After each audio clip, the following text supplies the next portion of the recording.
folks, welcome back to my channel. If you're new here, welcome. My name is Natasha and I do book things here. Today's video is going to be my TBR for Contemporary-A-Thon round 4, in which I am a host of. If you guys are not familiar with Contemporary-A-Thon and you just stumbled across my channel, I will leave a link to the announcement video that I uploaded not too long ago. It has all the information as well as information for the giveaway. Today's video is going to be my TBR, going over all of the challenges and the 6 books that I'm going to attempt to read in 7 days.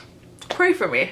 But as always with any Contemporary-A-Thon, I stress over my TBR because it changes daily, and then I look at all my books and I go, ooh, I want to read that, and then I buy new books and I'm like, ooh, I want to read that. Listen, okay, so these are the 6 books that I'm going to read, and some of them hit multiple challenges. So a Contemporary-A-Thon, by the way, is taking place from the 11th of February to the 17th, so through Valentine's Day, which is why you guys will see me in the month of February wearing Valentine's Day themed things. So why not? The first challenge is your most recently acquired contemporary. I recently went to Chapters and acquired this because I had gift cards. That is 99% Mine by Sally Thorne, and I'm not gonna lie, I don't know what this is about other than it's a Sally Thorne book and Chelsea lost her shit when it came out. When Darcy and Jamie inherit a dilapidated, there's a word I cannot say, a dilapidated cottage from their grandmother, they're left with strict instructions to bring it back to its former glory and sell the property. Blabbity blah blah blah. Until a familiar face appears on her porch, house flipper extraordinaire Tom, who arrived bearing power tools and is single for the first time in almost a decade. Ooh, will some nailing and drilling and screwing happen? We will find out. This is a romance book, and trust me, it's going to be much needed after all the other shit that I'm going to read for the week. I anticipate a lot of crying for Contemporary-A-Thon, and a lot of crying, so I want to lighten it up a little bit with some romance, plus Valentine's Day is a thing. This hits the challenge of having a little picture on the spine. This is, I imagine, Sally, what's her name? Darcy, Sally's the author. Darcy and Tom, right there. Also in the most recently acquired category, because what is a TBR? I picked up Forever Interrupted by Taylor Jenkins Reid. I picked this up for $2 at Value Village, and from what I understand, this is a newly married couple and then the husband dies. I just want to cry a lot. So yeah, I think I just want to cry.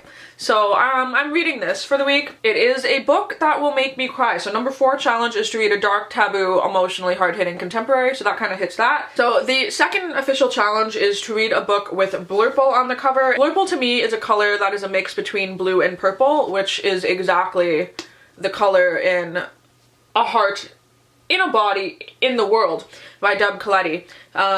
This is actually the book that I was thinking of when I picked blurple for the challenge, just because this is blue and purple. So this follows a girl who, due to some sort of trauma, ends up having to run. I do not know what it is that is happening in this book. Please do not spoil it for me. I will be upset. So I want to read this and find out why literally everybody I know has rated this 5 stars.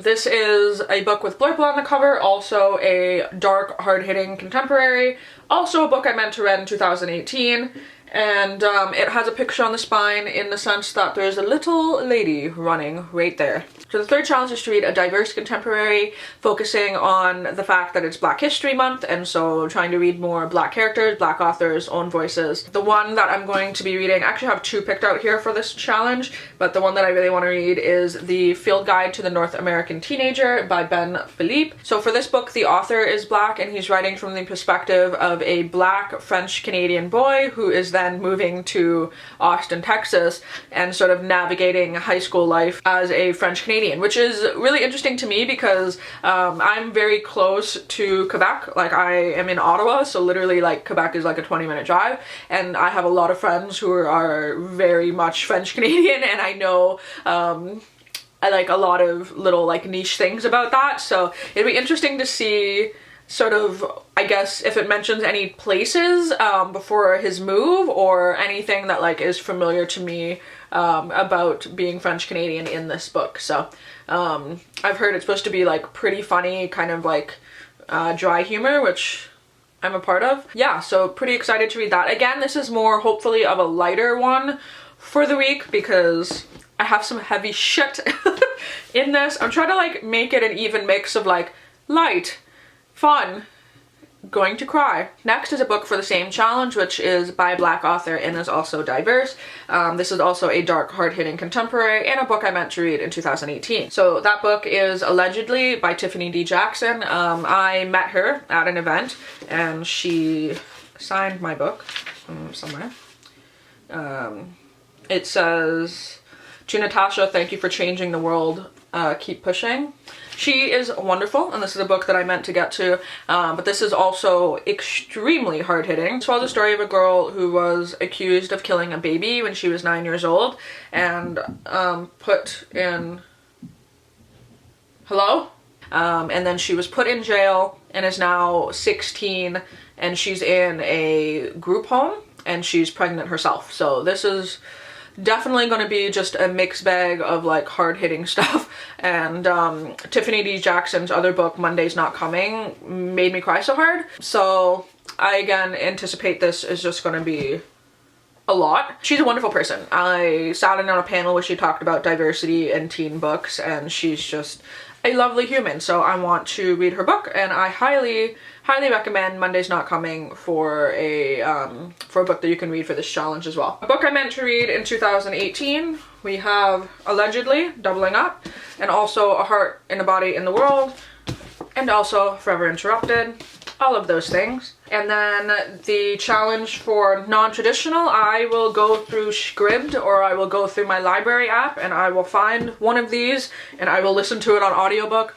Which one? Who knows? Because the library is kind of a shit show. You never know what you're gonna get. So we'll see what I find. And last challenge is a book with a picture on the spine. Some of these do have pictures on the spine, but for shit, if for some reason I end up reading 5 books and I need one more, I want to get to The Geography of Lost Things by Jessica Brody. This is a road trip book that I've included in like 7 friggin' challenges now, or readathons, but I haven't gone around to because it's like 450 pages and I just want to read it. And this has a full like wrapped picture all the way around, so that's one I want to get to as soon as possible. So yeah, those are the 6 books that I want to read for Contemporary-A-Thon. Let me know in the comments down below what your TBRs look like. If you've read any of these, which ones do you think I should start with? I'm just gonna probably be overlapping reading all of them throughout the week. I've had a lot of those sitting around waiting for like a good reason to read them, you know? And this is definitely one of them. So yeah, without making this video too long, that's my TBR. I do hope you guys are doing good. Also stay tuned, I will be uploading a 10 contemporary books that I recommend video up soon, so you can check that out if you need any last minute recommendations. And yeah, I'm gonna go get Starbucks because I need caffeine and I have about 17 more videos to film today and I need fuel. Until my next one, I will talk to all you soon. Bye!